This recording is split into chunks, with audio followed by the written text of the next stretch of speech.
अवधूत चिंतन श्री गुरुदेव दत्त श्री स्वामी समर्थ. मी शीतल तुमच्या सगळ्यांचं आपल्या चॅनलमध्ये स्वागत करते. नॅचरल सुरुवात करते. मंडळींनो, आजचा व्हिडिओचा विषय अतिशय महत्वपूर्ण आहे. जो सर्वांच्या घरामध्ये ते कारण दिसून येतं. ते म्हणजेच काय, प्रत्येकाला प्रश्न पडतो की आपल्या घरामध्ये सर्व गोष्टी व्यवस्थित आहेत तरी सुद्धा आपल्या घरात दारिद्र्य काय येतं. याबद्दल संपूर्ण माहिती मला आजच्या व्हिडिओ देणार आहे आणि याच्या मागचं कारण देखील तुम्हाला सांगणार आहे. तर मंडळींनो, घरात कष्ट आहेत, प्रामाणिक मेहनत आहे, तरीही पैसा टिकत नाही. कमाई येते आणि अचानक आजार, कर्ज, वाद, खर्च देखील वाढतात. कधी तुम्हाला वाटले का की आपल्या घरात नेमकं चुकतंय तरी काय? आपण देवपूजा करतो, व्रत उपवास करतो, तरीही लक्ष्मी स्थिर का राहत नाही? हा प्रश्न खूप लोकांना पडतो. पण शास्त्र सांगतं, दारिद्र्य फक्त नशिबामुळे येत नाही, तर घरातील काही सूक्ष्म चुका, अपवित्र सवयी आणि नकळत केलेले दोष हेच हळूहळू घरातून लक्ष्मीला दूर नेत असतात. त्यामुळे काय होतं, तर घरात सतत भांडणं, विनाकारण चिडचिड, अन्नाचा अपमान, देवघरातील चुका, पितृदोषाची दुर्लक्ष किंवा लक्षणे असेल, या सगळ्यांचा परिणाम थेट आपल्या पैशावर, आरोग्यावर आणि सुखावर होत असतो. तर मंडळींनो, आजच्या व्हिडिओमध्ये सुरुवातीला एक छोटीशी कथा मी तुम्हाला सांगणार आहे, जी आपली आध्यात्मिक दृष्ट्या आपल्या श्री दत्तात्रय महाराजांची आहे. त्यातून तुम्हाला बोध मिळेल की आपल्या घरात दारिद्र्य नेमकं कुठल्या कारणामुळे येत आहे. कारण अनेक लोक अजाणतेपणी अशा चुका करतायत ज्या त्यांच्या घरात दारिद्र्याला आमंत्रण देत आहेत. त्यासाठी आपल्याला हा व्हिडिओ शेवटपर्यंत पाहावा लागेल, कारण शेवटी मी याच्यावर तुम्हाला एक साधा सोपा उपाय देखील सांगणार आहे की याच्याबद्दल आपल्याला काय करता येईल की जेणेकरून आपल्या घरात लक्ष्मी स्थिर राहील. आणि हा उपाय केल्याने हजारो घरांमध्ये लक्ष्मी स्थिर देखील झालेली आहे. जर तुम्हाला घरात पैसा टिकवायचा असेल, कर्जातून मुक्ती हवी असेल आणि सुख समृद्धी हवी असेल, तर हा व्हिडिओ शेवटपर्यंत नक्की बघा. तर मंडळींनो, आता आपण सुरुवातीला एक छोटीशी कथा पाहूया, जी आपल्या श्री दत्तात्रय महाराजांची आहे. तर मंडळींनो, माधव नावाचा एक गृहस्थ होता. कष्ट करण्याची त्याला कमी नव्हती, प्रामाणिकपणाचीही कमतरता नव्हती. तरी सुद्धा त्याच्या घरात पैसा टिकत नव्हता. मिळकत आली की आजारपण, साठवण झाली की अचानक खर्च व्हायचा आणि थोडीशी जरी समृद्धी दिसली की काही ना काहीतरी अडचण उभी राहत असे. असं त्याच्या आयुष्यामध्ये सतत चालू होतं. हळूहळू त्याच्या मनात प्रश्न निर्माण झाला की देव आपल्यावर रुसला आहे का?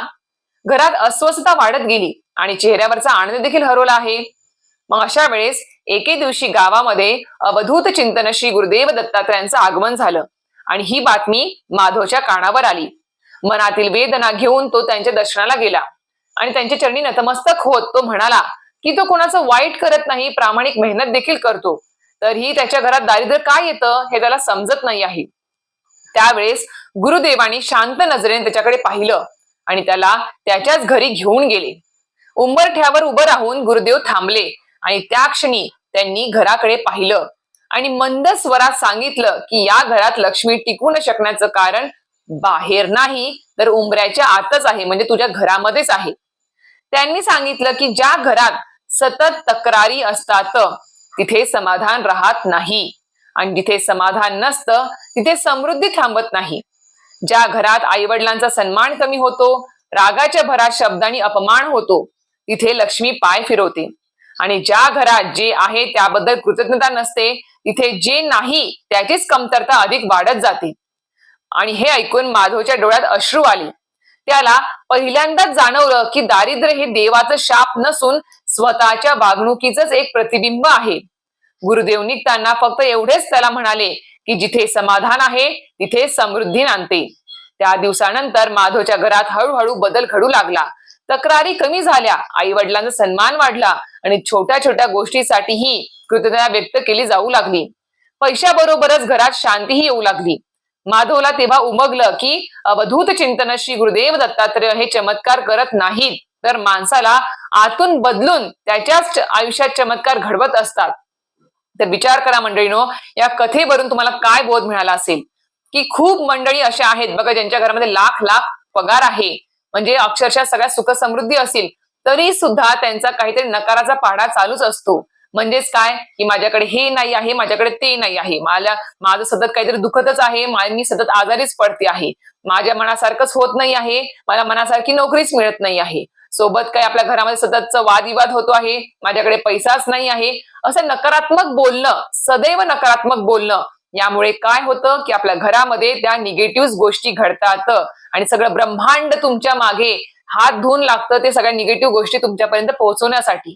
म्हणून ज्या वेळेस आपण जर आपल्या मेंदूला असेल किंवा आपल्या शरीराला असेल किंवा आपल्या शरीरामध्ये ऊर्जा आहे तिला जर आपण निगेटिव्ह ऊर्जा जर आपण दिली, क्रिएट केली आपल्या शरीरामध्ये किंवा आपल्या विचारांमध्ये किंवा आपल्या बोलण्यातून, तर आपल्या आयुष्यामध्ये निगेटिव्ह गोष्टी घडत असतात.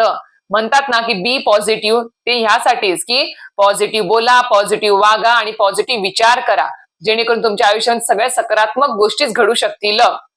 म्हणून सांगते किंवा आपल्या आयुष्यामध्ये आपल्याकडे जे आहे त्याबद्दल कृतज्ञता व्यक्त करायला सुरुवात करा, की धन्यवाद. स्वामींसमोर कृतज्ञता व्यक्त करा की स्वामी महाराज खूप खूप धन्यवाद, आजपर्यंत तुम्ही माझ्यासाठी जे काही केलं त्यासाठी खूप खूप धन्यवाद. पहिले माझी परिस्थिती खूप कमी म्हणजे एक साधी होती, पण आता माझ्याकडे सर्व काही गोष्टी आहेत त्यासाठी खूप खूप धन्यवाद. आणि तुम्ही ज्या वेळेस स्वतःच्या या सर्व गोष्टींबद्दल किंवा तुमच्याकडे ज्या गोष्टी आहेत त्याबद्दल ज्यावेळेस मी कृतज्ञता व्यक्त करताल, आभार व्यक्त करताल, त्या देवाचे आभार व्यक्त करताल आणि धन्यवाद करताल, त्यावेळेस तुमच्या आयुष्यामध्ये त्या गोष्टी दुपटी तिपटीने वाढत जातात. म्हणून सांगते की आपण भलेही आपल्या घरामध्ये सर्व गोष्टी पाळतो आहेत, नियम पाळतो आहेत, तरी सुद्धा आपल्या घरात जर लक्ष्मी टिकत नसेल तर त्यामागचं हे एकच कारण आहे की आपल्या घरात आपण सदैव नकारात्मक विचार करतो आहे, नकारात्मक बोलतो आहे, तर त्याचाच परिणाम आपल्या आयुष्यामध्ये दुपटी तिपटीने वाढत जातो आहे. म्हणून आपल्याकडे जे काही आहे असं म्हणायला सुरुवात करा की माझ्याकडे उत्तम आरोग्य आहे, मी आरोग्य संपन्न आहे, मी सुख समृद्धी कारक आहे, माझ्याकडे सर्व गोष्टी आहेत, माझ्याकडे ज्या गोष्टी आहेत त्यासाठी खूप खूप धन्यवाद स्वामी महाराज, आणि तुम्ही माझ्यासाठी खूप काही दिलं आहे, खूप काही केलं आहे, त्यासाठी खूप खूप धन्यवाद. हे आपल्या असं गुरूंना शब्द व्यक्त करायला सुरुवात करा. सोबत माझ्याकडे पैसा आहे आणि तो घरात टिकतो पण आहे, हे रोज असं स्वतःला पॉझिटिव्ह बोलायला सुरुवात करा, जेणेकरून म्हणतात ना पॉझिटिव्ह अफर्मेशन देणे स्वतःला, आणि ते जर तुम्ही सतत रोज जर बोलत गेलात पॉझिटिव्ह गोष्टी तर तुमच्या आयुष्यात पॉझिटिव्ह होणार आहे.